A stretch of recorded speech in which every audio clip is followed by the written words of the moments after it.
오늘부터 우리는 느헤미야서를 몇 주 동안 함께 살펴보겠습니다.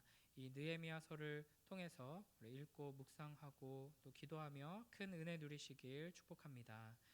먼저 1절 2절을 보시면 본문은 아닥사스다 왕 제20년 기스를월에 느헤미야가 페르시아의 수도인 수상궁에 있을 때 시작됩니다.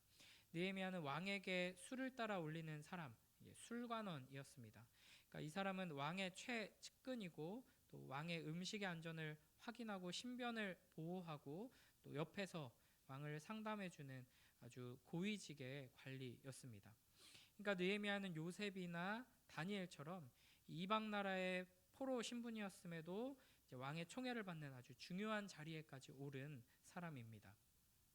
느헤미야는 남유다가 멸망한 주전 586년 이후 약 140년이 흐른 시점에 지금 살고 있었습니다.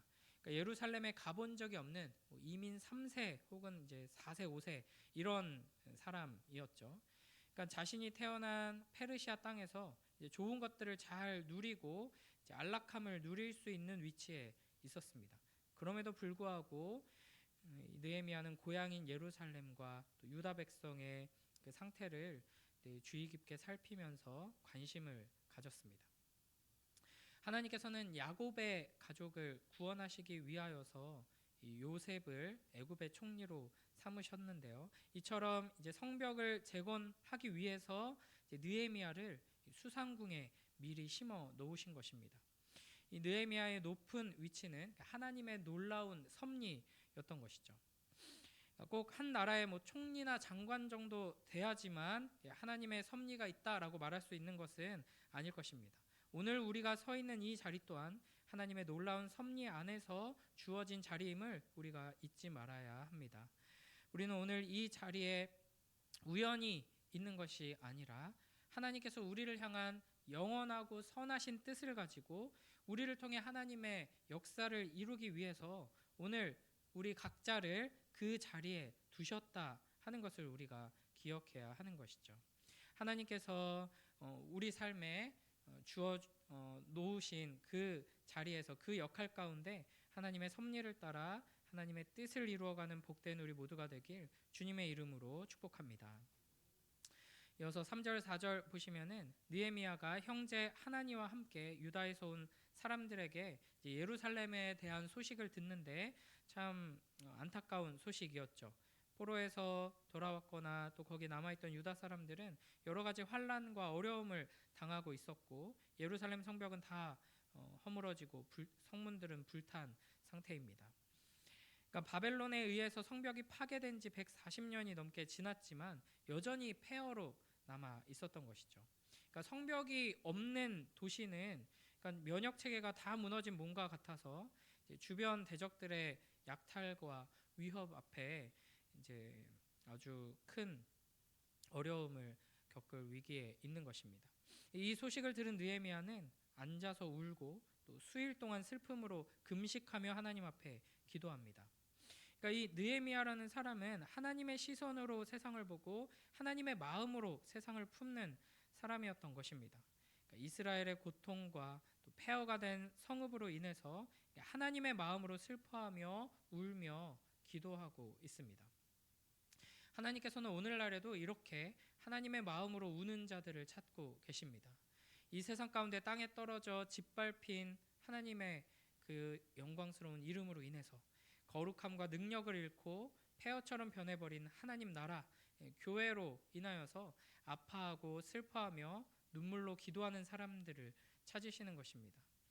이스라엘의 무너진 성벽은 느헤미야의 마음을 아프게 했고 그를 기도의 자리로 이끌었고 결국에는 그의 사명이 되었습니다. 하나님께서 우리 마음 가운데에도 이와 같은 애통하는 심령 또 울며 기도하는 마음을 회복시켜 주시고 그 자리에서 하나님께서 우리에게 주시는 거룩하고 영광스러운 사명이 회복되길 주님의 이름으로 축복합니다. 이어서 5절부터 10절을 보시면은 이제 느헤미야는 이 눈앞에 안타까운 현실을 마주하고서는 즉시 어떤 대책을 마련하거나 문제를 해결해 줄 어떤 사람들을 세력들을 찾는 대신에 하나님께 나아가는 기도로 반응합니다. 그러니까 어떻게 보면 기도라는 것은 당장 아무런 도움이 안 되는 것처럼 보일 수 있습니다. 그러나 가장 위대한 일의 시작이면서 그것 자체가 가장 위대한 일이라고 할 수 있습니다. 그래서 느헤미야는 기스를월부터 니산월까지 각 4개월 정도 꾸준히 하나님을 붙들며 기도합니다. 먼저 느헤미야는 하나님이 어떤 분이신가에 대한 고백으로 기도를 시작하는데요. 하나님을 이렇게 다음과 같이 찬양하며 부릅니다. 우리 5절 말씀 함께 읽습니다. 시작. 이르되 하늘의 하나님 여호와 크고 두려우신 하나님이여 주를 사랑하고 주의 계명을 지키는 자에게 언약을 지키시며 긍휼을 베푸시는 주여 간구하나이다. 아멘.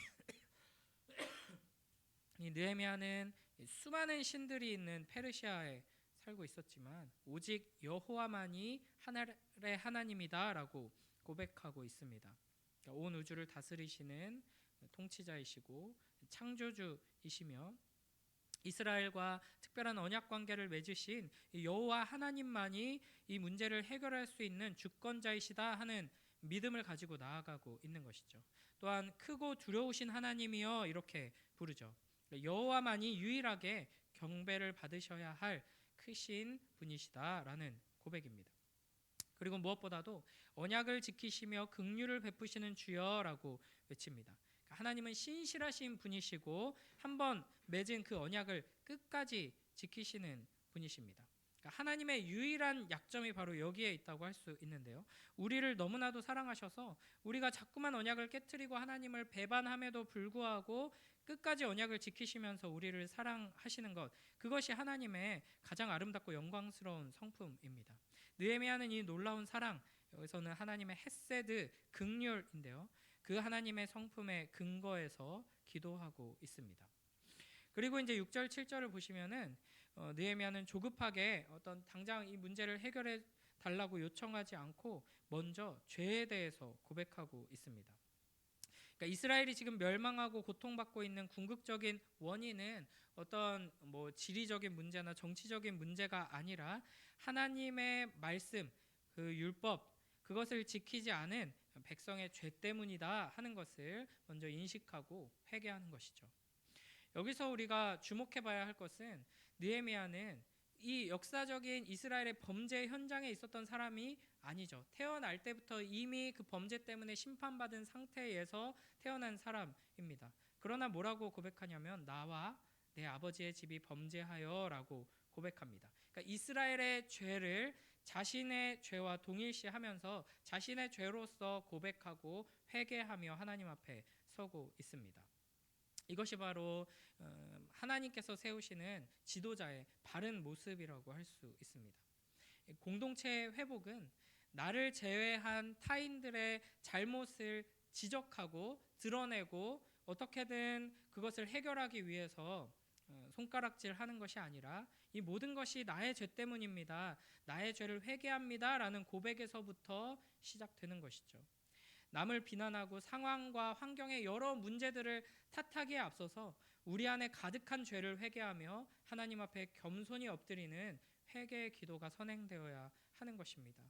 이 느헤미야와 같이 먼저 나의 죄를 회개함으로 회복의 은혜를 경험하는 우리 모두가 되길 주님의 이름으로 축복합니다. 이 회개와 더불어서 느헤미야는 이제 8절부터 10절 보시면은 하나님의 약속, 그 언약의 근거에서 기도하고 있습니다. 그러니까 모세를 통하여서 이스라엘과 맺으신 그 언약, 신명기의 그 말씀들을 인용하면서 호소하고 있는 것이죠. 우리 8절, 9절 말씀 한번 같이 읽어볼까요? 시작. 옛적에 주께서 주의 종 모세에게 명령하여 이르시되 만일 너희가 범죄하면 내가 너희를 여러 나라 가운데에 흩을 것이요 만일 내게로 돌아와 내 계명을 지켜 행하면 너희 쫓긴 자가 하늘 끝에 있을지라도 내가 거기서부터 그들을 모아 내 이름을 두려고 택한 곳에 돌아오게 하리라 하신 말씀을 이제 청하건대 기억하옵소서. 아멘. 그러니까 8절 후반부에 만일 너희가 범죄하면 흩으실 것이요 라는 말씀대로 이스라엘은 이방 나라의 포로가 되어서 약속의 땅에서 쫓겨나게 되었죠. 그러나 하나님께서는 그러한 상황 속에서도 회개하고 돌이키면 다시 회복시켜 주겠다라고 약속하셨습니다. 느헤미야는 바로 이 언약의 말씀을 붙들고 기도하고 있는 것입니다.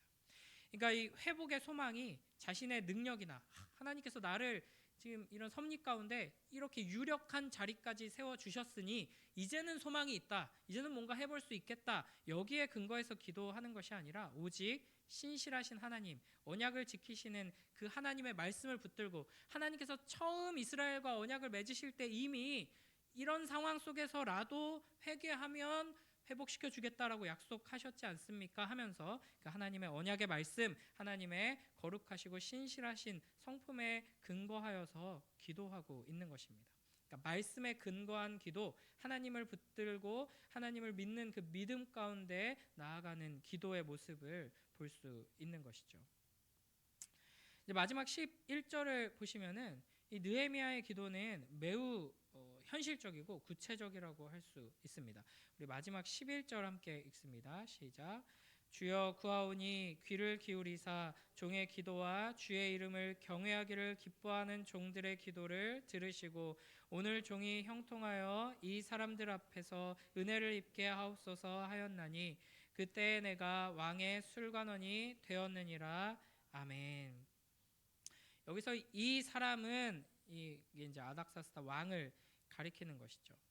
그러니까 느헤미야가 예루살렘으로 돌아가서 성벽 재건 사업을 시작하려면 이제 세상적인 눈으로 볼 때는 이 아닥사스다 왕 결정에 모든 것이 달려 있다고 할 수 있습니다.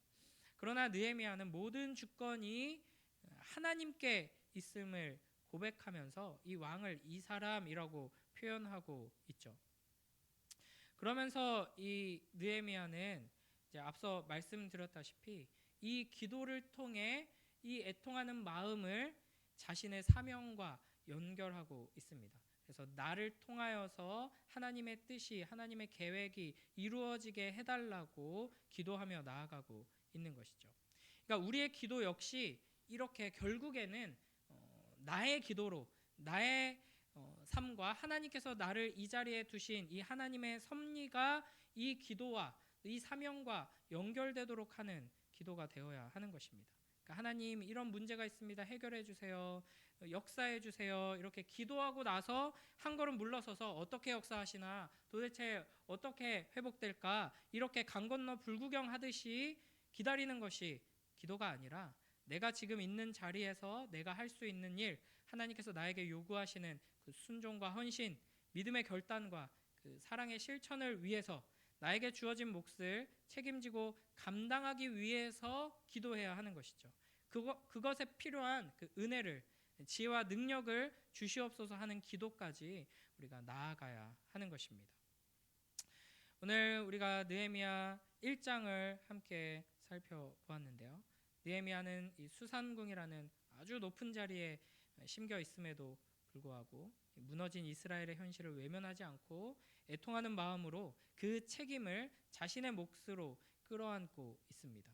하나님의 언약의 신실하심을 굳게 믿고 또 죄를 회개하면서 하나님의 긍휼과 지혜와 능력을 구하고 마침내 구체적이고 현실적인 기도를 통해서 왕의 마음을 움직이는 그 하나님의 역사를 구하고 있습니다. 그래서 결국 이 느헤미야의 기도를 출발점으로 해서 이 어두운 시대의 새로운 역사가 시작되는 것을 우리가 느헤미야를 통해 확인하게 됩니다. 오늘날 우리의 삶과 공동체 가운데에도 무너지고 불타버린 성벽과 성문과 같은 여러 현실들이 있습니다.